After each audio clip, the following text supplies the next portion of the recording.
Hello everyone. आज के इस वीडियो में हम न्यूमेरिकल्स डिस्कस करेंगे chapter 2 electrostatic potential and capacitance के। न्यूमेरिकल 2.4 तक हम पहले ही डिस्कस कर चुके हैं। 2.5 देखते हैं। एक कैपेसिटर दिया हुआ है हमें, parallel plate capacitor, 8 pico farad capacitance है इसका। Pico stands for 10⁻⁻12। आगे क्वेश्चन दिया हुआ है कि अगर प्लेट्स के बीच का जो सेपरेशन है, if the plate separation is reduced by half, यानी अगर ये जो डिस्टेंस है दोनों प्लेट के बीच में उसे हम आधा कर दें, and medium between the plates is filled with a medium of dielectric constant 6, dielectric constant 6 का कोई मीडियम हम यहाँ पर भर दें तो नया कैपेसिटेंस क्या होगा। 2.5 आप एनसीईआरटी की बुक से इसकी स्टेटमेंट भी देख सकते हैं अगर बच्चों के पास ये है तो। चलिए, काफी सिंपल क्वेश्चन है। देखिए, नंबर एक बात तो ये कि अगर मीडियम नहीं भरा होता है तो वैक्यूम में हमारे पास जो कैपेसिटेंस है उसका फार्मूला होता है epsilon not A by D. अब क्योंकि हमारे पास वैक्यूम नहीं है, हमारे पास मीडियम है, तो what will be C medium. C medium हम पहले डिस्कस कर चुके हैं, K epsilon not A by D, K epsilon not A by D. अब आप यहां से देखिए कि हमने जो डी है उसको आधा कर दिया है, तो डी को डी बाई 2 लिख दीजिए। नया जो कैपेसिटेंस है उस केस में डी बाई 2 आ जाएगा। ये जो 2 है ये नीचे चला जाएगा और डेनोमिनेटर जो है वो ऊपर चला गया, 2k हो गया यहाँ पे। अब ये जो है epsilon not A by D, ये क्या है, सी वैक्यूम के बराबर है, और सी वैक्यूम आपको 8 पिको फैरेड दे रखा है, तो आपका आंसर आएगा 2k into 8 pico farad. k आपको 6 दे रखा है, तो ये आपके पास 96 हो जाएगा जब इन तीनों की मल्टीप्लाई करेंगे। 96 पिको फैरेड। पिको को अगर आप यहाँ से हटाएं 10⁻⁻12, तो आप लिख सकते हैं 9.6 into 10⁻⁻11 farad will be the new capacitance.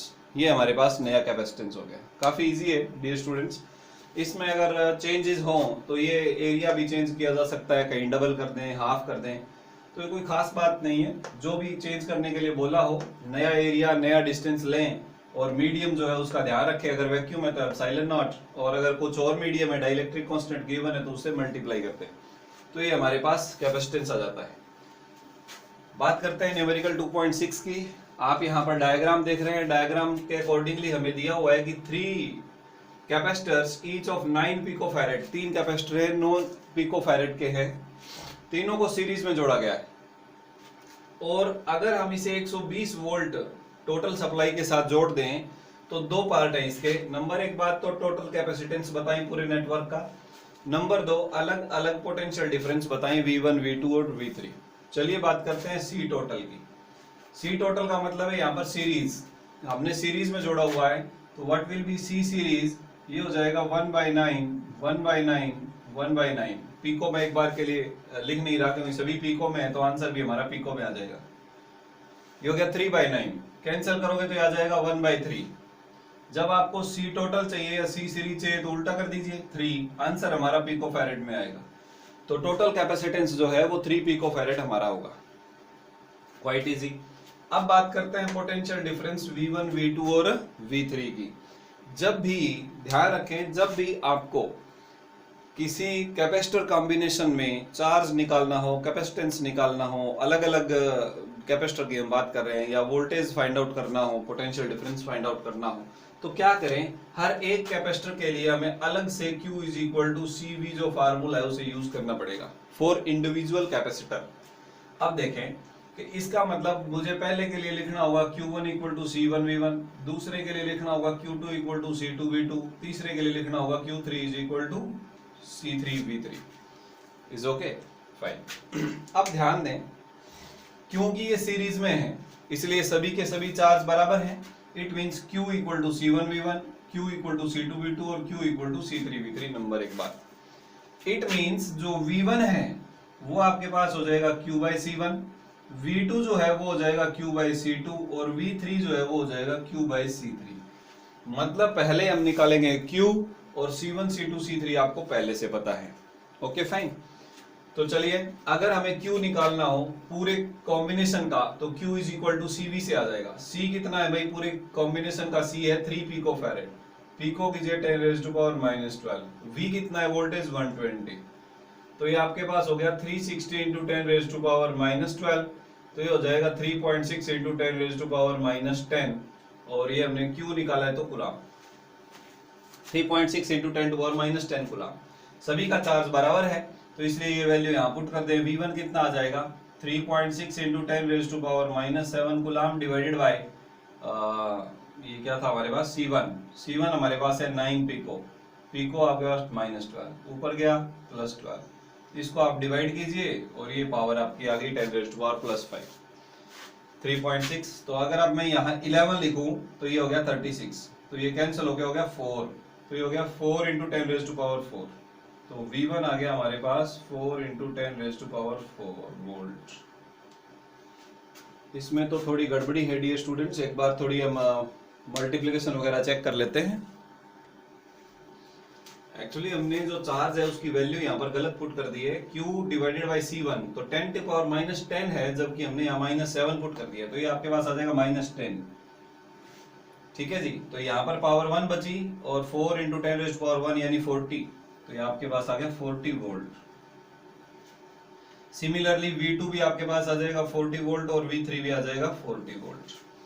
ये तो तरीका है सोल्व करने का, बट अदरवाइज हम देख सकते हैं कि अगर तीनों कैपेसिटर बराबर वैल्यू के हों तो वोल्टेज बराबर डिवाइड हो जाएगा, क्योंकि तीनों का कैपेसिटेंस सेम है।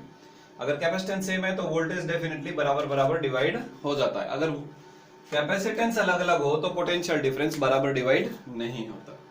ओके, ये था क्वेश्चन नंबर 2.6। अब हम बात कर लेते हैं क्वेश्चन नंबर 2.7 की। क्वेश्चन 2.7 का इधर स्टेटमेंट आप कह सकते हैं कि आपके सामने है। तो इसमें क्या दिया हुआ है, आपको 3 कैपेसिटर दिए हुए हैं, ये स्पेस मैंने खाली कर लिया, यहाँ सोल्व कर लेंगे हम।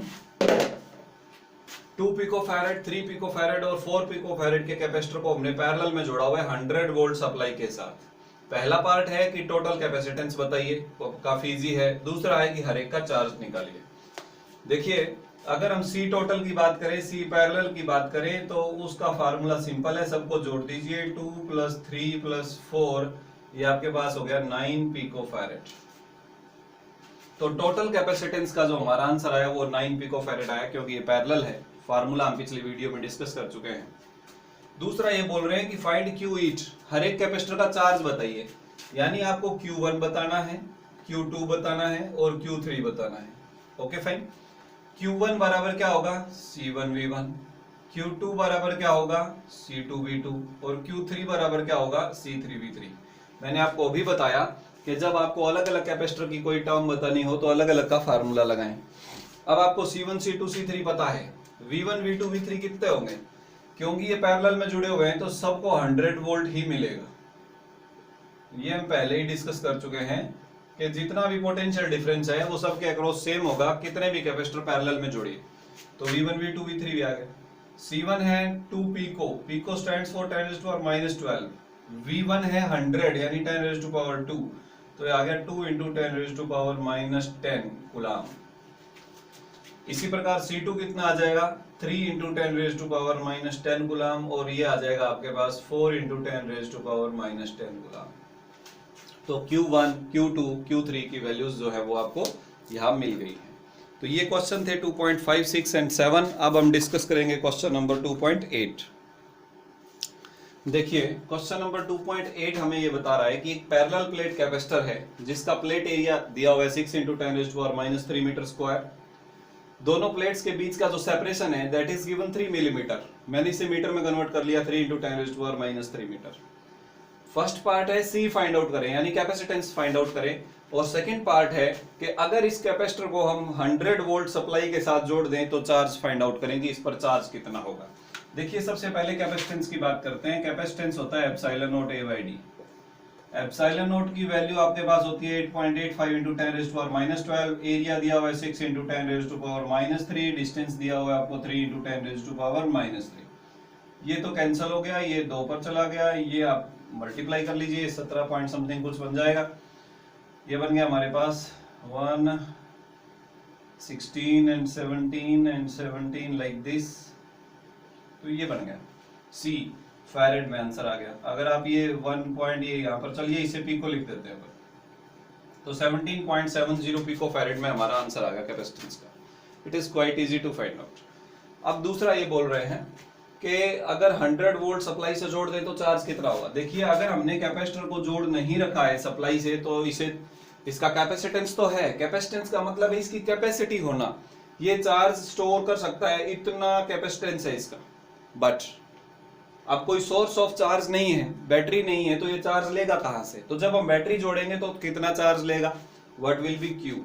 तो Q के लिए it is quite simple, Q is equal to होता है आपके पास CV, C दे रखा है आपको 17.70 पिकोफैरेड, V दे रखा है 100 वोल्ट।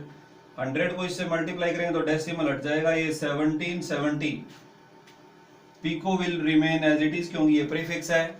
फैरेड इंटू वोल्ट दोनों ऐसा यूनिट है तो मल्टीप्लाई करने पर चार्ज का ऐसा यूनिट आ जाएगा कुलाम। तो Q इज इक्वल टू आ गया 1770 पिको कुलाम, इतना चार्ज स्टोर करेगा। ये क्वेश्चन 2.8 था। क्वेश्चन 2.9 भी इसी से जुड़ा हुआ है। ये कह रहे हैं कि यही कैपेसिटर है, इतना ही प्लेट एरिया, यही सेपरेशन है। अगर हम इसमें dielectric constant K is equal to 6 का कोई मीडियम भर दें पूरे के अंदर 3 मिलीमीटर थिकनेस में, तो कितना नया कैपेसिटेंस कितना होगा। ये बड़ा ही सिंपल है। नया कैपेसिटेंस जो है वो K टाइम्स हो जाएगा। पहले का कैपेसिटेंस आप फाइंड आउट कर चुके हैं, इसको आप picofarad multiplied by K is equal to 6 से गुना कर दीजिए, आपको नया कैपेसिटेंस मिल जाएगा पिकोफैरेड में ही।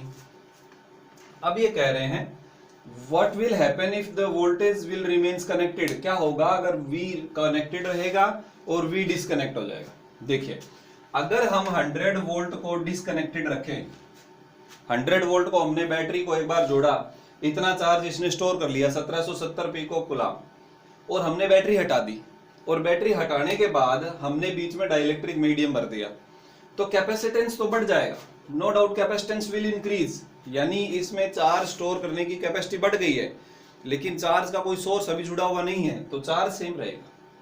If the battery will be disconnected, charge will remain same as that of the previous value 1770 picocoulomb. But जब हम बैटरी जुड़ी हुई रखेंगे तो क्योंकि इसकी कैपेसिटेंस बढ़ गई है तो चार्ज भी बढ़ जाएगा। तो ये जो फर्स्ट क्वेश्चन है, इस केस में हमारा जो नया चार्ज है what will be Q, that will be CV। तो नया C into V, नया C आपके पास यहाँ पर है, तो ये आपके पास आ जाएगा 1770 multiplied by 6 picofarad into 100 volt. तो बड़ा ही सिंपल है, 100 को यहाँ ले जाओगे, ये 1770 गुना में 6 पिकोकुलाम हमारा आंसर आ जाएगा। ये नया चार्ज होगा। ये कब होगा, जब voltage remains connected, battery connect रखेंगे, डिस्कनेक्ट रखेंगे तो चार्ज मिलेगा कहां से उसे। तो डिस्कनेक्टेड के केस में charge will remain same as that of previous value, तो 1770 पिकोकुलाम ये हमारे पास हो जाएगा। Capacitance will increase in either of the case, क्योंकि कैपेसिटेंस जो है वो कैपेसिटर की प्रॉपर्टी है कि वो कितना चार्ज स्टोर कर सकता है, वो इस बात पर डिपेंड नहीं करता कि आपने बैटरी को कनेक्ट रखा हुआ है कि नहीं रखा हुआ है। ओके, आज की इस वीडियो में हम इतने ही न्यूमेरिकल्स डिस्कस करेंगे।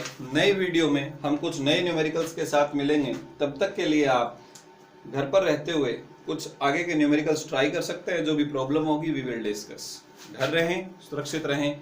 जय हिंद।